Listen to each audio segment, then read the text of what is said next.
सर्वांना नमस्कार.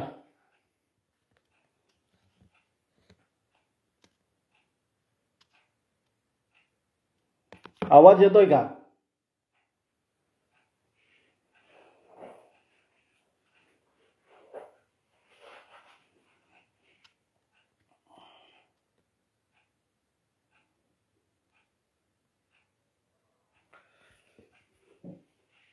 आवाज येतोय का माझा?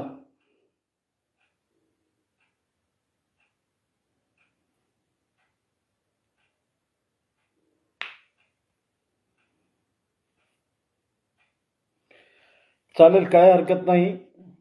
खरं तर हे तातडीचं फेसबुक लाईव्ह घेण्याचं कारणच तसं महत्त्वाचं आहे. त्याच्यामुळं फेसबुक लाईव्ह घेणं नितांत गरजेचं झालेलं होतं. शिक्षक समन्वयकांपैकी बऱ्याच जणांनी फेसबुक लाईव्ह घेतलेला आहे, परंतु आज मलाही आपल्यासोबत बोलावंसं वाटलं. त्याच्यामुळे हे फेसबुक लाईव्ह या ठिकाणी करत आहे. ही जे आता हा जो हे फेसबुक लाईव्ह आहे, जास्तीत जास्त ग्रुपला पहिले शेअर करा, म्हणजे लोकांपर्यंत जास्तीत जास्त लोकांपर्यंत ही गोष्ट जाईल. कारण हे शेअर होणं नितांत गरजेचं आहे. बांधवांनो, आपण आता कुठलाही वेळ न दवडता हे फेसबुक लाईव्हला सुरुवात करतोय. खरं तर आत्ताचं जे फेसबुक लाईव्ह येण्याच्या पाठीमागचं सगळ्यात महत्त्वाचं जे कारण आहे, ते कारण आहे की आपला 14 ऑक्टोबर 2024चा जो शासन निर्णय आलेला आहे, या शासन निर्णय आल्याच्या नंतर खरं तर त्याच्यानंतर लागलीच इलेक्शन घोषित झालं. इलेक्शन घोषित झालं आणि नवीन गव्हर्नमेंट फाउंड झालं. गव्हर्नमेंट फाउंड झाल्याच्या नंतर काही जणांनी वावड्या उठवल्या. त्याच्यावरही मी एक लाईव्ह केलं होतं की काही जणांनी ज्या वावड्या उठवल्या होत्या की आम्हाला निधीची तरतूद अद्यापही झालेली नाही निधीच्या संदर्भामध्ये, आणि आम्हाला आत्ताच त्याच्या संदर्भामधलं वेतन हे टाकता येणार नाही किंवा अनुदान घेता येणार नाही, अशा प्रकारचं बऱ्याच जणांनी सांगितलं. आणि त्या दिवसापासून माझ्या बांधवांमध्ये एक प्रकारचं भीतीचं आणि संभ्रमाचं वातावरण तयार झालं. खरं तर हे संभ्रमाचं वातावरण तयार व्हायलाच नको होतं. आपला जो शासन निर्णय आहे, या शासन निर्णयाचं मी सुरुवातीच्या एका फेसबुक लाईव्हमध्ये अतिशय सविस्तर अशा प्रकारचं विश्लेषण केलेलं होतं. आणि त्यामध्ये स्पष्टपणानं सांगितलेलं होतं की आपल्याला सध्या निधीपेक्षाही महत्त्वाची जर गोष्ट कुठली असेल तर 14 ऑक्टोबरचा जो शासन निर्णय आहे, त्या शासन निर्णयामध्ये दिलेली सगळ्यात महत्त्वाची कंडिशन, तर ही मोबाईल सायलेंट करा तुमचा, असा मेसेज म्हणजे काय आवाज रिफ्लेक्ट होतोय का?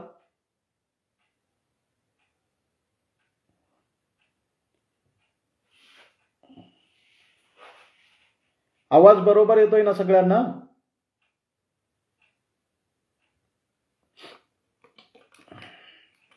फक्त हो म्हणून थोडंसं उत्तर द्या ना एकदा.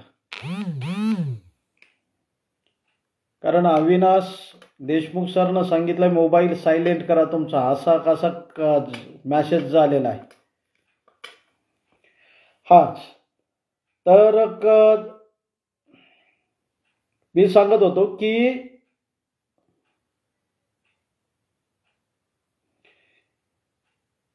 याच्यामध्ये, या शासन निर्णयामध्ये सगळ्यात महत्त्वाची जी कंडिशन टाकलेली आहे, या कंडिशनमध्ये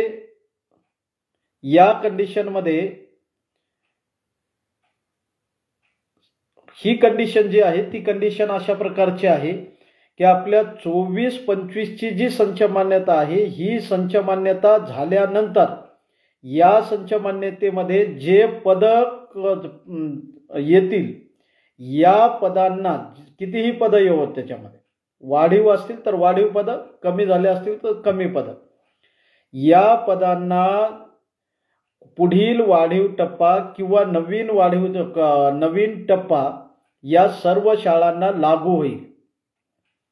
आता याच्यामध्ये दुसरी एक महत्त्वाची गोष्ट सांगितलेली होती आणि ती महत्त्वाची गोष्ट अशा प्रकारची आहे, दुसरी एक महत्त्वाचा मुद्दा याच्यामध्ये सांगितलेला होता आणि तो अशा प्रकारचा आहे की या शासन निर्णयामध्ये स्पष्टपणाने उल्लेख केलेला आहे की तो उल्लेख असा आहे की 3361, 3261, 511 आणि जेही आपल्यासाठीचे हेड आहेत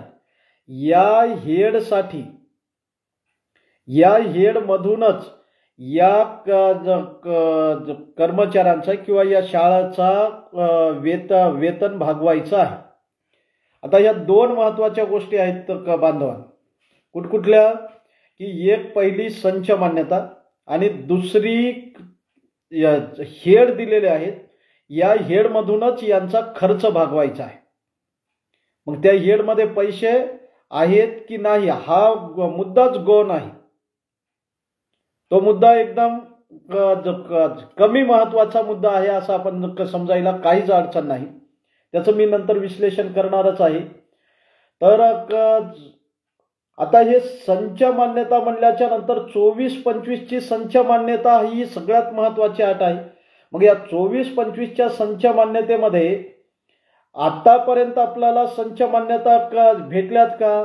माध्यमिक आणि प्राथमिकच्या शाळांना संच मान्यता भेटल्यात का? तर भेटल्या नाही। ऑनलाईन असून सुद्धा या संच मान्यता भेटल्या नाही। ज्युनियर कॉलेजच्या जवळपास महाराष्ट्रातल्या जवळपास सगळीकडच्या संच मान्यता क्लिअर झालेल्या आहे।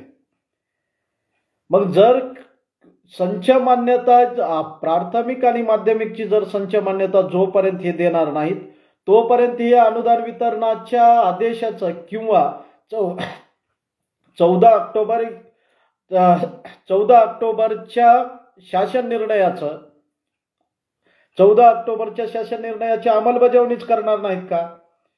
तर बांधवांनो, तुम्हाला एक महत्त्वाची गोष्ट या ठिकाणी सांगू इच्छितो की खऱ्या अर्थानं सरकारनं तर आपल्याला दिलेलं आहे, शासनानं ही गोष्ट स्पष्टपणानं सांगितलं की आम्ही तुम्हाला हे अनुदान दिलेलं आहे, परंतु प्रशासनातले काही जे अधिकारी आहेत आणि विशेष करून पुणे स्तरावरचे जे अधिकारी आहेत, पुणे स्तरावरचे अधिकारी मात्र जाणीवपूर्वक आपला हा अनुदानाचा प्रश्न प्रलंबित ठेवण्यासाठीचा प्रयत्न करत आहे। कारण या शासन निर्णयामध्ये स्पष्टपणाने सांगितलेलं आहे, हा शासन निर्णय येताच 7 दिवसाच्या आत संचालकांनी अंमलबजावणीसाठीचं पत्र हे उपसंचालकाच्या नावानं आणि शिक्षण अधिकाऱ्याच्या नावानं काढणं नितांत गरजेचं होतं। परंतु यांनी त्याच्यामध्ये कुठला एक खोडा घातला तर संच मान्यता नाही, यांच्या संच मान्यता नाहीत म्हणून आम्ही अनुदान वितरणाच्या अंमलबजावणीचं पत्र काढत नाहीत असं संचालकाचं वारंवार म्हणणं आहे। आम्ही त्यांना बऱ्याच वेळेला मी स्वतः बोललेला आहे, संपत सूर्यवंशी साहेबालाही बोललो, शरद गोसावी साहेबालाही बोललेला आहे की तुम्ही अनुदान वितरणाच्या आदेश म्हणजे या शासन निर्णयाच्या अंमलबजावणीचं पत्र का काढत नाही, तुम्ही आदेश का देत नाही? तर त्यांचं म्हणणं आहे संच मान्यता झाल्या नाही। अरे मग संच मान्यता झाल्या नाही तर या संच मान्यता करून घेण्याचं काम कोणाचं आहे? ते आमचं काम आहे का? तुमच्या केंद्र प्रमुखाच्या लॉगिनला महिना दीड महिना तुम्ही एक संच मान्यता ठेवता आणि परत सांगता की संच मान्यता झाल्याशिवाय आम्हाला देता येणार नाही।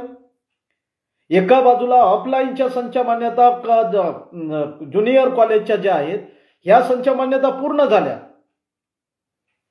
आणि तुमचं ऑनलाईन असताना एका क्लिकवरचं काम असताना तुम्ही त्या संच मान्यता प्रलंबित ठेवता, म्हणजे हे कशासाठी चाललंय? हे मित्रांनो, हे खऱ्या अर्थानं आपल्या विरोधातलं षडयंत्र हे दुसरं तिसरं कोणी केलेलं नसून हे प्रशासनातल्या अधिकाऱ्यांनी केलेलं आहे। याच्यामध्ये कुठल्याही प्रकारचं प्रशासनाचे अधिकारी आपल्याला सहकार्य करू इच्छित नाही।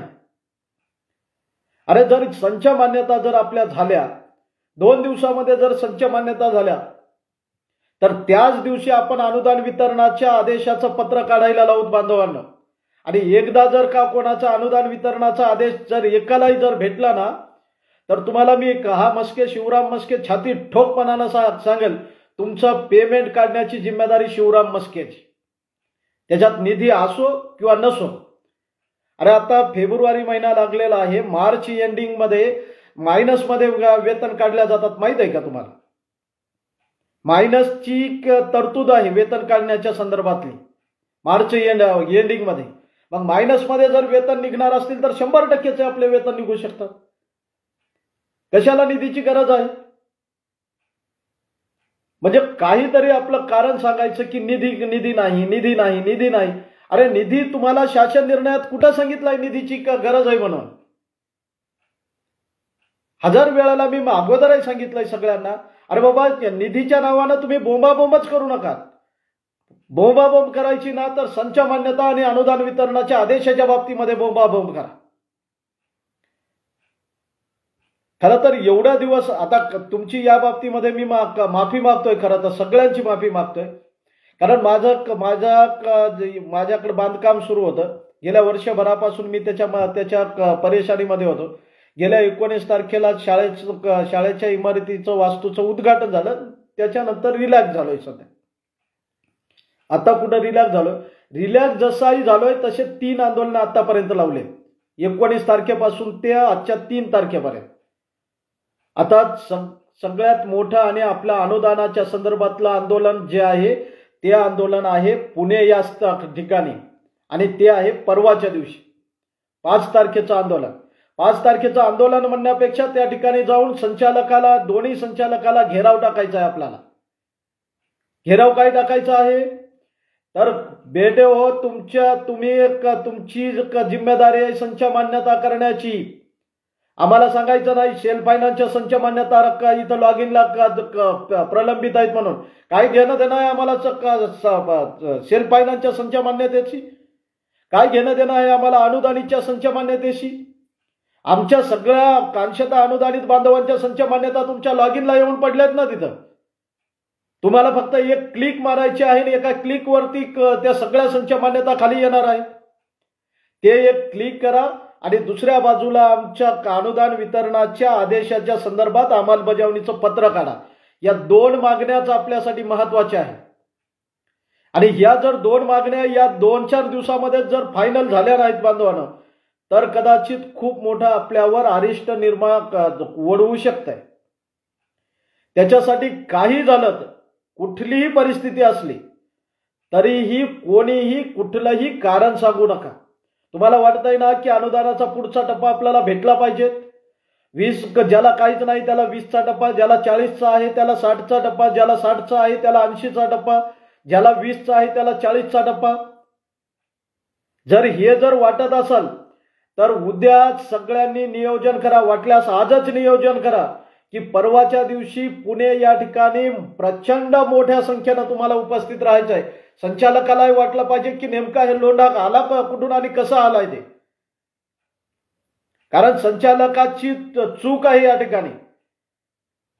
कुठल्याही शासन निर्णयाची अंमलबजावणी करण्याचं काम किंवा त्या अंमलबजावणीचे आदेश काढण्याचं काम हे पहिले संचालकाचं आहे। आमच्या लातूरचा उपसंचालक मोरे साहेब, गणपत मोरे साहेब यांनी खरं तर संच मान्यता झाल्या ज्युनियरच्या डायरेक्टली अनुदान वितरणाच्या आदेशाचे पत्र दिले होते। अनुदान वितरणाच्या आदेशाचं पत्र दिल्याच्या नंतर त्यांना शोकॉज नोटीस काढण्यात आली की तुम्ही अनुदान वितरणाचे पत्र का दिलेत म्हणून। आणि हे कोण करणार होता तर संचालक होता। म्हणजे संचालक इतकं नादान झालेत का की तुमच्या खालचा अधिकारी एखादा पत्र काढतो, तो ते बरोबर ते काम करण्याचा प्रयत्न करतो, आणि तुम्ही मात्र केवळ आमचे आदेश नाहीत म्हणजे वरिष्ठांचे आदेश नाहीत म्हणून त्याला शोकॉज नोटीस दाखवता त्या व्यक्तीला। हे केवळ बांधवांनो ही गोष्ट लक्षात घ्या, कारण या बाबतीमध्ये कुठल्याही स्वरूपामध्ये आपल्या संच मान्यता होणं नितांत गरजेचं झालेलं आहे. आणि ज्युनियरच्या सगळ्या लोकांना माझं सांगणं आहे, ज्युनियरवाले जेवढे उच्च माध्यमिकचे लोक आहेत या सगळ्यांनी, कारण या उच्च माध्यमिकच्या तर सगळ्या संच मान्यता झाल्यात ना, मग उच्च माध्यमिकच्या आम्हाला कोणाला भेटलं तरी काही अडचण नाही. सध्या या अनुदान वितरणाचा पहिला टप्पा कोणी असला तरी काही हरकत नाही, परंतु त्याला भेटणं नितांत, हा टप्पा भेटणं नितांत गरजेचा झालेला आहे. याचं षडयंत्र काय चाललेलं आहे तुम्हाला माहित आहे का? आता बोर्डाचं जे आपण निर्णय, बोर्डाच्या विरोधात जे आंदोलन लावलं मागच्या, मला वाटतं 27 तारखेला ते आंदोलन लावलेलं होतं. कशासाठी? मला त्या बाबतीतही बऱ्याच जणांनी प्रश्न केले की सर आपलं अनुदानाचं सोडून बोर्डाच्या निर्णयाच्या विरुद्ध तुम्ही कशाला ओरड करताय? अरे बाबा हो, तुम्हाला माहित नाही की या गव्हर्नमेंटचं सगळ्यात मोठं जर टार्गेट कुठलं असेल तर ते अंशतः अनुदानित बांधव आहे. त्यांना काय करायचं होतं, तो जो निर्णय केला होता केंद्र संचालक आणि पर्यवेक्षक याच्या माध्यमातून त्यांना परीक्षेवर प्रचंड मोठा दबाव आणायचा होता आणि दबाव आणून निकाल डाऊन करायचे होते.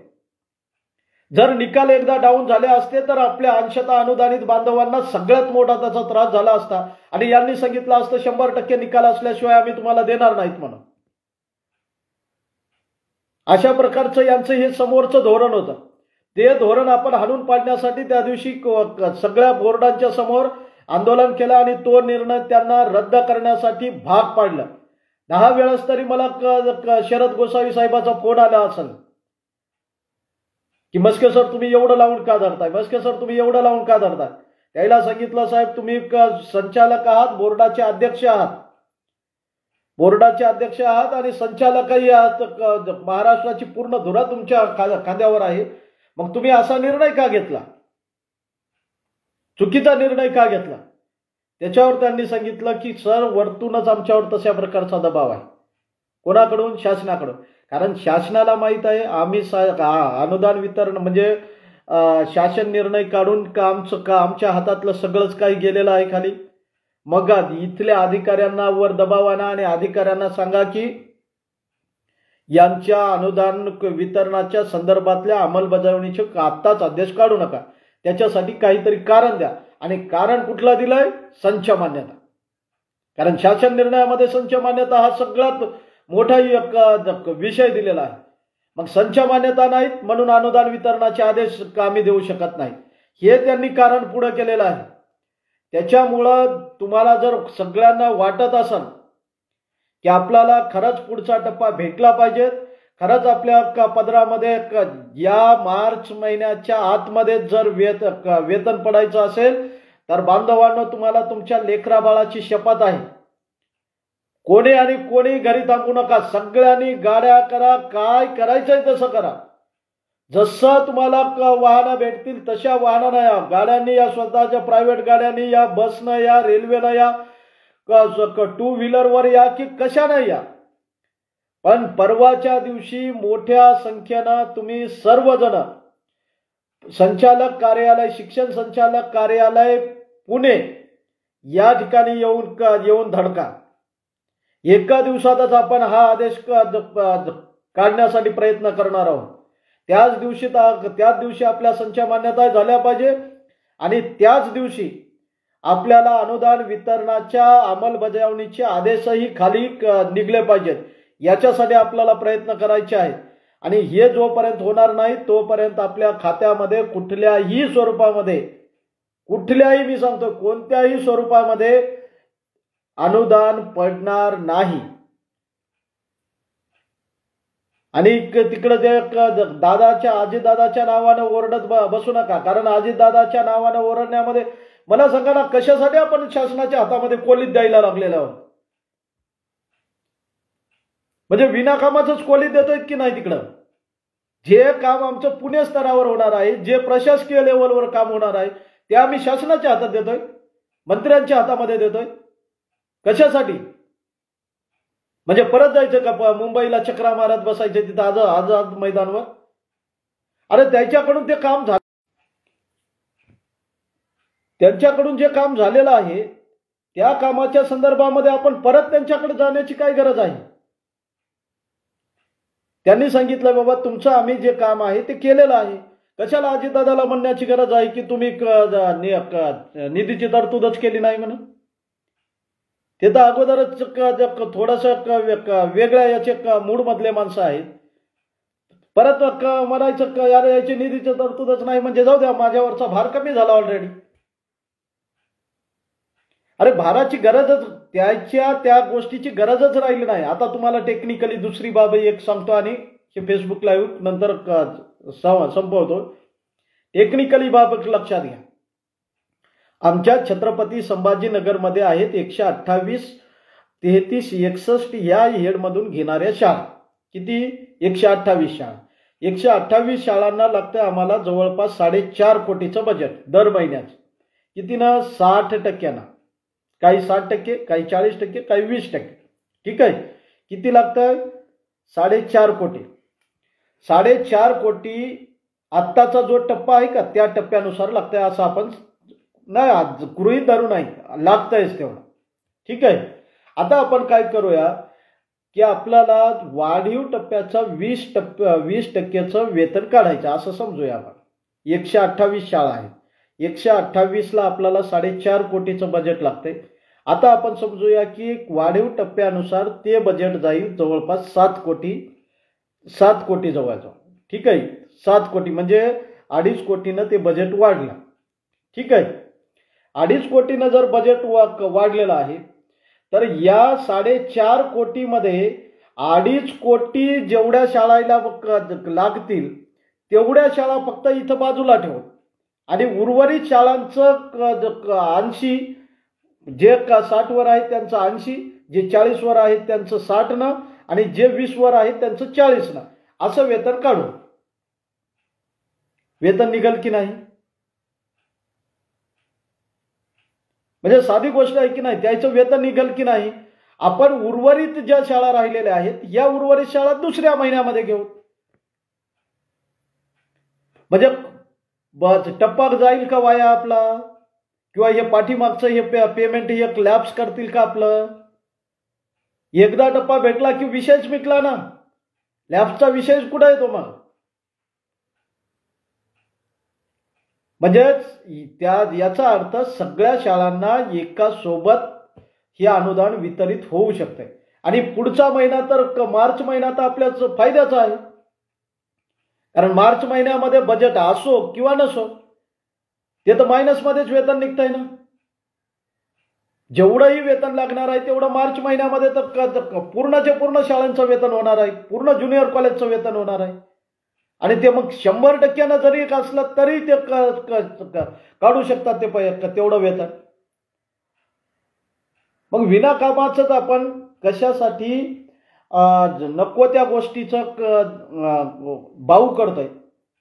आता माझी तुम्हाला सगळ्यांना नम्र विनंती आहे, सगळ्यांना प्राथमिक असतील, माध्यमिक असतील, ज्युनियरवाले असतील, या सगळ्यांनी नवीन 20 वाले असतील आणि अघोषितवाले असतील, या सगळ्यांनी मोठ्या संख्येनं परवाच्या दिवशी म्हणजेच बुधवारच्या दिवशी दुपारी 12 वाजता शिक्षण संचालक कार्यालय, सेंट्रल बिल्डिंग, मध्यवर्ती कार्यालय पुणे या ठिकाणी उपस्थित राहायचं आहे. त्याच्यामध्ये कारण सांगू नका. आणि जर जे कोणी येणार नाहीत नंतर जर फोन लावून विचारलं जाईना सर काय झालंय कसं झालंय तर आता मी या फेसबुक लाईव्ह मध्ये शिवी घालणार नाही, परंतु माझं म्हणजे ते अजिबात त्या बाबतीमध्ये हेच करू नका. काय अशा मूर्ख लोकांना तिथं ओढून आणण्याचं, जेवढं तुम्ही येणारे आहात त्या सगळ्यांनी त्याला ओढून आणण्याचं काम करा. वाटल्यास त्या दिवशी शाळा बंद ठेवू नका होईना. समजू द्या ना संचालकालाही की यायचं आम्ही जाणीवपूर्वक, खरं म्हणजे तर नियमानुसार त्याचं काम होतं संचालक, दोन्ही संचालकांचं इतक्या दिवसामध्ये अनुदान वितरणाचे आदेश खाली देण्याचं. परंतु त्यांनी जाणीवपूर्वक त्यांना चूक केलेली आहे की नाही, त्यांच्या चुकीची जाणीव करण्यासाठी आपण सगळ्यांनी मोठ्या संख्येनं त्या ठिकाणी उपस्थित राहा। या ठिकाणी आपल्या सगळ्यांचं नेतृत्व प्राध्यापक सुनील मगरे सर, मुक्ता शिक्षक संघटनेचे सर्व प्राध्यापक सुनील मगरे सर हे त्याचं नेतृत्व करतायत। आपले सगळे जे समन्वयक आहेत या समन्वयक सुद्धा याचं नेतृत्व करतायत। त्याच्यामुळं कोणीही कुठल्याही प्रकारचं किंतु परंतु कारण फिरण काही न सांगता, माझी आजीचं एक्सपायर झाली, कोणी सांगणार माझी बायकोच आजारी पडली, कोणी सांगणार माझ्या लेकराचंच हे झालेलं आहे, कोणी सांगणार माझ्या बापाचा अंगठाच दुखतोय, कोणी सांगेल माझ्या आईचं कानच दुखायला लागलेलं आहे। हे कुठलेही कारण सांगू नका, हे सगळे कारण आम्हाला माहीत झालेले आहे। कारण गेल्या 15 का 20 वर्षापासून हेच कारण आहे का ऐकतोय। असे कुठलेही कारण सांगू नका। सगळ्यांनी मोठ्या संख्येनं पुण्याला येण्याचा प्रयत्न नाही, पुण्याला याच, सगळ्यांनी मोठ्या संख्येनं तिथं उपस्थित राहा। त्याच दिवशी 5 तारखेलाच आपण हा निकाल आपल्या बाजूने लावून घेऊ आणि आपला अनुदानाचा समोरचा टप्पा आपल्या पदरामध्ये पाडून घेऊ। सर्वांना शुभरात्री, गुड नाईट, धन्यवाद।